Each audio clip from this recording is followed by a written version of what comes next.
खुलुमबाय बे समाव बडोलेण्ड इंखं टेलिभिजननि स्टुडियोआव आं मिथिका नार्जारी दिनै मोनाबिलिनि गाहाय रादाबफोराव दङ। गावबुरा आफादनि थांखि बसुन्धरा बिथांखि मावफुंनायाव सोरखारखौ जेबो रोखोमनि मदद खालामा। टिका आरो राजखान्थियाव लोब्बा थानाय सासे फोरोंगिरिखौ साख्रिनिफ्राय सासपेन्ड। सनापुराव गिख्रंथाव लामा जाब्रथाय जाथायसालियावनो साथाम जिउ खहा।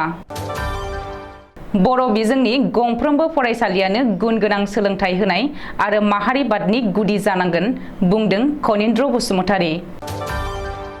5 आरो 8 थाखोआव बोसोरारि आनजाद खुंनो केबिनेट मेलनि थांखि। एयार इन्डियानि सासे बारग' पाइलटआ ड्राग्स फालांगि खालामनानै हमजादों। जुलिनि थाखाय राजि जायैनि सासे सिख्लाया गोसो थोनाय हौवाजों पेट्रल लुनानै अर सावजादों। बिहाराव दुर्गानि मुसुखा गारहैनाय समाव साथामनि जिउ खहा।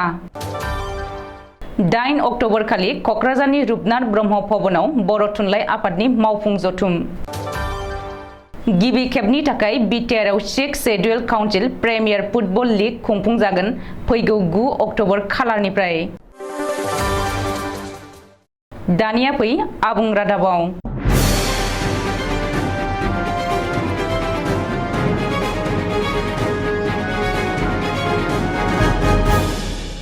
रायजो नाङै थाबैनो जागायगोन बसुन्धरा बिथांखिनि नैथि खोन्दो एबा सेकेन्ड एडिशन।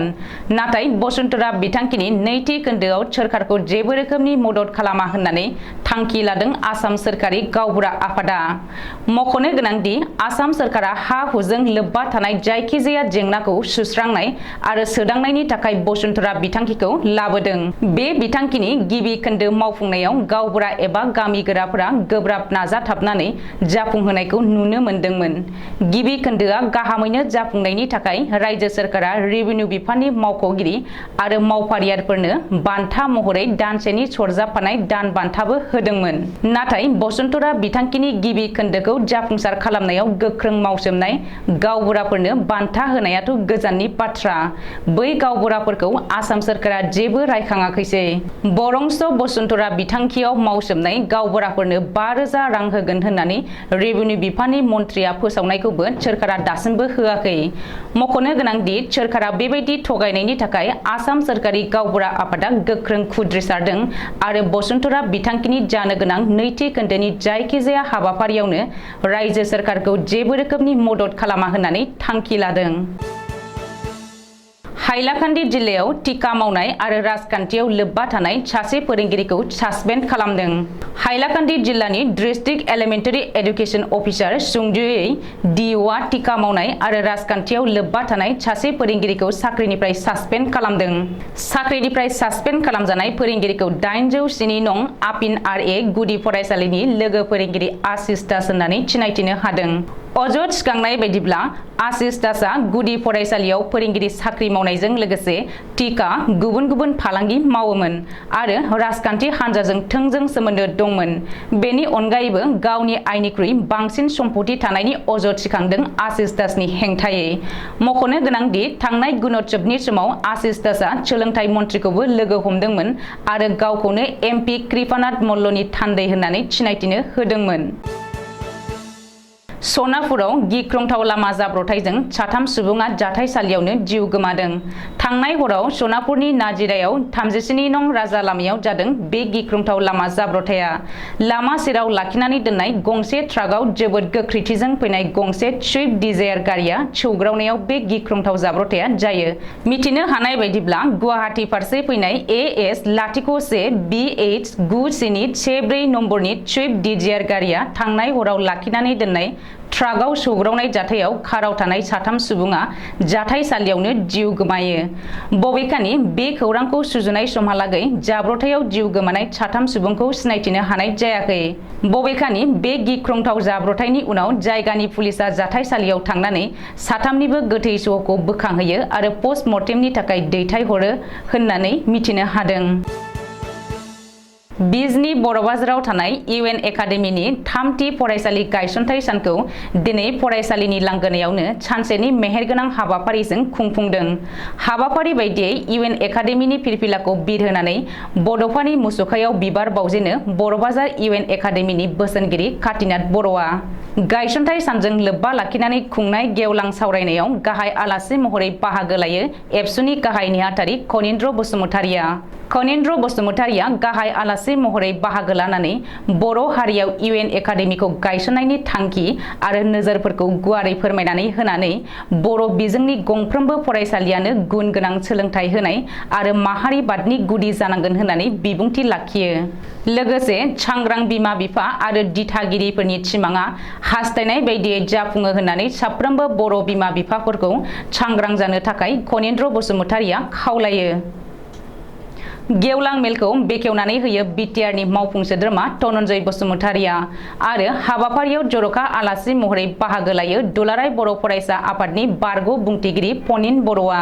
हाबाफारियाव ओनसोलनि मेलेमजिबि आरो रायजो राजाफोरा बाहागो लानायजों लोगोसे बर' बाजार गुदि बर' थुनलाइ आफाद, बर' बाजार गुदि ट्राइबेल संघ, बर' बाजार अनसाय आफादनि दैदेनगिरिफोरजों लोगोसे मिरु एबसुनिफ्राय सुबुं फोनांजाब नेहाथारि अबित नार्जारि, लोगो थुनलाइयारि नेहाथारि मनिराम बरगयारि, बिजनी दखरा एबसुनि गाहाय नेहाथारि मिजिं दैमारिजों लोगोसे दखरा आफादनि दैदेनगिरिफोर आरो बर' बाजार दालाइसा एबसुनि मावथिफोराबो नोजोरबोआरि महरै बाहागो लायो। जनता भवनाव दिनै डक्टर हिमन्त बिश्व शर्मा सोरखारनि केबिनेट मेल जानानै थाङो। केबिनेट मेलनि उनाव सोलोंथाइ मन्त्रि डक्टर रनज बेगु आरो दावबाय बिफाननि मन्त्रि जयन्त मल्ल बरुवाया खौरांगिरि मेल खुंनानै दिनैनि केबिनेट मेलाव लानाय थांखिफोरनि बागै फोरमायथियो। सोलोंथाइ मन्त्रिया खौरांगिरि मेलाव फोरमायनाय बायदिब्ला खुदियाफोरनि सोलोंथाइखौ थि खालामनाय थांखियै बोसोरफ्रोमबो लवार प्राइमारिनि 5 थाखो आरो आपार प्राइमारिनि 8 थाखोआव बोसोरारि आनजाद खुंनो थांखि लादों। बबेखानि खुदियाफोरनि बेसेन नाङि सोलोंथाइ आरो मोनथारनो गोनां मोनथायनि आयेन 2019 खौ सोदांनानै मोनसे थाखोआव लाखिफिननाय एबा बोसोरारि आनजादाव उथ्रिसारनो हायै फरायसाफोरा मोनसे थाखोआवनो लाखिफिननो थाखाय दिनैनि केबिनेट मेलाव थांखि लानाय जायो। बे बिथिङाव सोरखारा माखासे नेमखान्थिफोरबो फोसावदों। नेमखान्थि बायदियै 5 आरो 8 थाखोनि थाखाय बोसोरफ्रोमबो बोसोरारि आनजाद खुंनाय जागोन। बोसोरारि आनजादाव उथ्रिसारनो हायै फरायसाफोरखौ जर'खा आनजाद खुङागौमानि फरायसालिनिफ्राय एरख'नाय जानाय नङा। बोसोरारि आनजादनि फिथाइ फोसावनायनि 2 दाननि गेजेराव जर'खा आनजाद खुंनो नांगोन। जर'खा आनजादाव उथ्रिसारनाय फरायसाफोरनि थाखाय गोजौ थाखोआव मुं थिसननायनि खाबु थागोन। बे बिथिङाव गोजौ थाखो गैयै फरायसालिफोरा गावनि फरायसाखौ गुबुन फरायसालियाव मुं थिसननायनि खाबु खालामना होथारनांगोन। सहेल गापार मुंनि सासे एयार इन्डियानि बारग' पाइलटआ 60 किल'ग्राम मेफेड्रन ड्राग्सजों लोगोसे हमजादों। मुम्बाइनि मोनसे वेयरहाउसनिफ्राय नारकटिक कन्ट्रल बर'आ बृहस्पतिबारनि हराव हरखाबै गाग्लोबनानै 120 कौटि रांनि बेसेननि 60 किल'ग्राम मेफेड्रन ड्राग्सखौ बोखांनो हादों। नारकटिक कन्ट्रल बर'आ बे बिथिङाव लोब्बा गोनां गासै 4 सुबुंखौ खादों आरो बिसोरनि गेजेराव सासेया एयार इन्डियानि बारग' पाइलट सहेल गापार। मख'नो गोनांदि बेनि सिगाङाव नारकटिक कन्ट्रल बर'आ गुजरातनि जामनगरनिफ्राय 225 किल'ग्राम मेफेड्रन ड्राग्स हमनो हादोंमोन। लोगोसे थांनाय एप्रिल दानाव कान्डला जाहाज गाथोननिफ्राय 260 किल'ग्राम, आगस्त दानाव बाद्रानिफ्राय 200 किल'ग्राम, सेप्तेम्बर दानाव मुन्द्रा जाहाज गाथोननिफ्राय 3000 किल'ग्राम मेफेड्रन ड्राग्स जब्द खालामनो हादोंमोन। झारखन्डनि दुमका जिल्लायाव 19 बोसोर बैसोनि सासे सिख्लाया जुलिनि थाखाय राजि जायैनि थाखाय गोसो थोनाय हौवाजों मोदोमाव पेट्रल लुनानै उन्दुलांफुनाय समाव अर सावजादों।